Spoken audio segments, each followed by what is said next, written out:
Most billion-dollar companies are built on endless growth and flashy marketing. Patagonia? They told customers not to buy their products. And somehow, this anti-corporate philosophy turned them into a billion-dollar empire. This is the shocking rise of Patagonia, the brand that redefined what success looks like. It's a strange thing to look back on. We built a company that became a billion-dollar success story, but we never once chased the money. In fact, we did almost everything you're not supposed to do in business. We told our customers to buy less. In the 1950s, Yvon Chouinard wasn't dreaming of billions. He was a dirtbag-climber, living out of his car, forging climbing gear by hand in a shed. I was a misfit. School bored me, and the world of adults seemed strange and unappealing. My real education happened in the wild. I joined a falconry club in Southern California. To get to the falcon nests high on the cliffs, we had to learn to climb. We taught ourselves to rappel down, but we didn't know how to climb back up. So, we learned the hard way, inch by inch, finding handholds and footholds, feeling the rock under our fingers. That's where my love for climbing began. The gear we used back then was terrible. The pitons we used were made of soft iron, designed to be hammered into a crack and left behind. They were imported from Europe. This was wasteful and expensive for a teenager living out of his car on $2 a day. So, at 18, I went to a junkyard, bought a used coal-fired forge, a 138-pound anvil, and some tongs and hammers. I taught myself how to be a blacksmith. I started hammering out my own climbing hardware from a tough chrome molybdenum steel alloy. My pitons were stronger and, more importantly, they were removable. My workshop was the back of my car. I'd drive up to the mountains in Yosemite, or the Tetons, set up my anvil on a boulder and forge pitons. I could make about 2 an hour, and I sold them to my friends for $1.50 each. I wasn't trying to start a business. I was just trying to support my climbing habit. I'd climb all summer and fall, then head to the coast to surf through the winter, living a simple life. But word got around. More and more climbers wanted my reusable pitons. Soon, I couldn't make them fast enough. This little backyard operation, born out of necessity, was the seed of everything that came after. The business, if you could call it that, was named Chouinard Equipment. For years, Chouinard Equipment was the biggest supplier of climbing hardware in the United States. Our hardened steel pitons were the gold standard. But as climbing became more popular, we started to see a problem we had unintentionally created. The very tools we made to explore the mountains were damaging them. On popular routes in places like Yosemite, the shawangunks, the constant hammering in and pulling out of our steel pitons was scarring and destroying the delicate cracks in the rock. The sound of hammers on rock, once a song of adventure, now sounded like destruction. We were faced with a difficult choice. Our piton business was the core of our company. It was what paid the bills. But we couldn't ignore the damage we were causing. So we made a radical decision. We decided to get out of the piton business. Instead, we committed to an idea called clean climbing. This meant using gear that could be placed and removed without a hammer, leaving no trace on the rock. We championed the use of aluminum chocks, small wedges of metal on a wire that could be slotted into cracks by hand. This was a huge risk. We had to re-educate an entire generation of climbers who were used to hammers and pitons. We dedicated the first essay in our 1972 Chouinard Equipment catalog, the 14-page article written by the great climber Doug Robinson, titled The Whole Art of Protection. It explained the environmental cost of pitons and taught climbers how to use chocks instead. We were actively telling our customers not to buy our best-selling product and to instead embrace a new, less damaging technique. It was the first time we consciously put the health of the planet ahead of our profits. To our surprise and relief, the climbing community listened. They embraced clean climbing with passion. Climbers started buying our new aluminum chocks, and within a few years, the market for pitons had almost vanished. This experience taught us a powerful lesson. If you do the right thing, your customers will reward you. It cemented our belief that a business can be a powerful force for positive change. It was a turning point that would define the ethos of our company for decades to come. As our business grew beyond just climbing hardware, we needed a new name. We had started selling clothing. Rugby shirts from England, polyurethane rain cagoules from Scotland, boiled wool sweaters from Austria. Chouinard equipment didn't quite fit anymore. We chose the name Patagonia because it conjured images of a remote, beautiful, and windswept place at the end of the world. It was a name that sounded adventurous, a place that many of us dreamed of visiting, but few ever would. From the very beginning, our catalogs were different. Most companies used them to simply show products with prices. We saw our catalog as a way to tell stories and share our love for the wild. We filled the pages with stunning photos of real people, our friends and customers, climbing, skiing, fishing, wang. We didn't use professional models or staged studio shots. We wanted to show our gear in action, being used by the people it was made for. The photos were authentic, capturing the grit, joy, and beauty of a life lived outdoors. The gear was almost secondary to the image. Alongside the photos, we published essays, saving a local surf break, the importance of clean water. We shared stories from expeditions to far-flung corners of the globe. As the company grew, I was determined not to let it become a typical corporation. I hated the idea of a rigid, hierarchical workplace where people were just cogs in a machine. I wanted to create a place where people would love to come to work.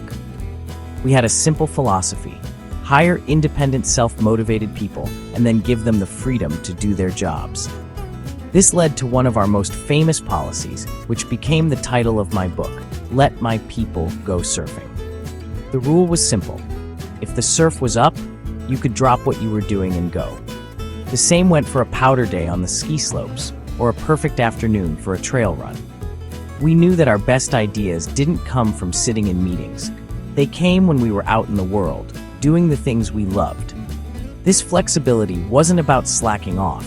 It was about creating a culture of trust and responsibility. In the mid-1980s, we became one of the first companies in America to have an on-site childcare center.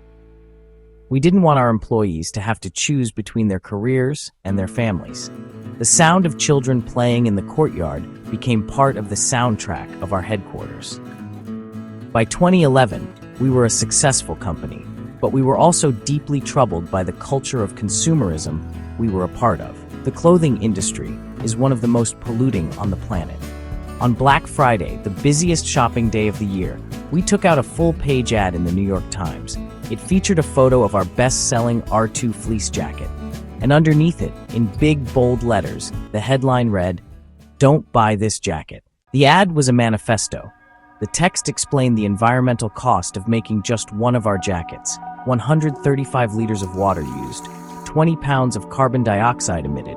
It asked people to think twice before they bought anything. The ad went viral. People were stunned that a company would be so honest about its own environmental impact. It started a global conversation about our relationship with stuff. Instead of driving customers away, it drew them closer. In a strange twist of irony, our sales actually went up. For decades, we had been using our company as a tool for environmental activism. We started by giving 1% of our sales to grassroots environmental groups, a program we called 1% for the Planet. We funded dam removals. We protected vast tracts of wilderness. We supported activists on the front lines of the climate crisis. But as I got older, I started to worry about the future. What would happen to Patagonia after I was gone? How could we ensure that the company's values would endure? Going public was never an option. Once beholden to Wall Street shareholders, we'd be forced to prioritize short-term profits over our long-term mission. Selling the company was no better.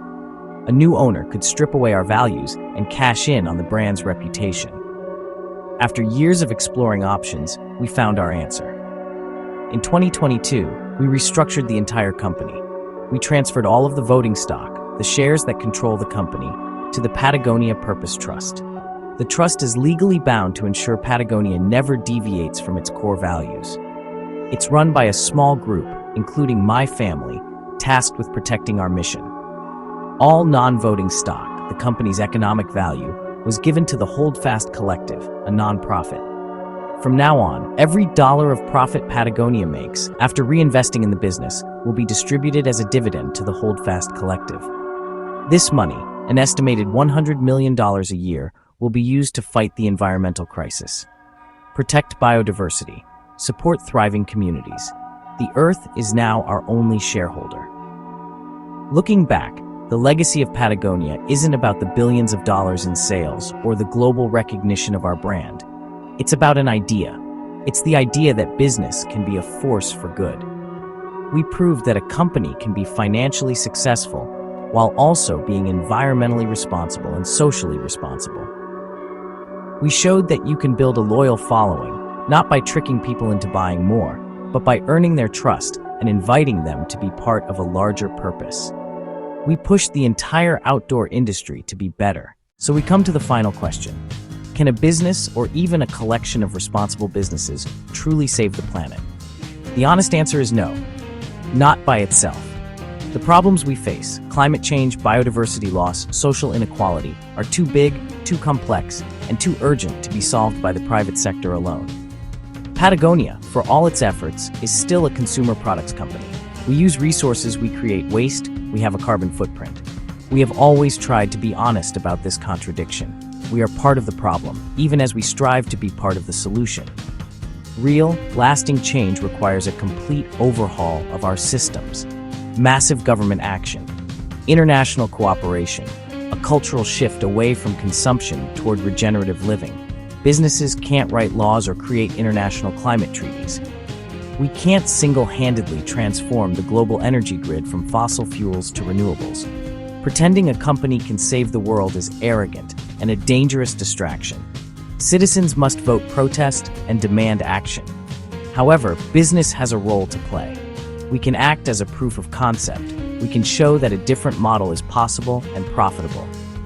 By choosing sustainable materials, reducing our waste, and advocating for environmental protection, we can use our profits to fund the grassroots activists who are on the front lines, fighting the battles that governments and large corporations ignore. We can use our brand voice to educate and mobilize millions of customers, turning them into advocates for the planet. In the end, our story is one of hope, but it is a hope grounded in action. It is the hope that comes from trying, failing, and trying again to do the right thing. We are not perfect, and we have made many mistakes along the way. But our goal has always been to be a living example of what a responsible company can look like. We have used our business to show that caring about the planet is not a liability, but our greatest strength. So, while a business cannot save the planet on its own, can you imagine a future where we save the planet without them? What do you think? Is Patagonia the future of conscious capitalism or an outlier in fast fashion? Comment below and subscribe for more brand deep dives.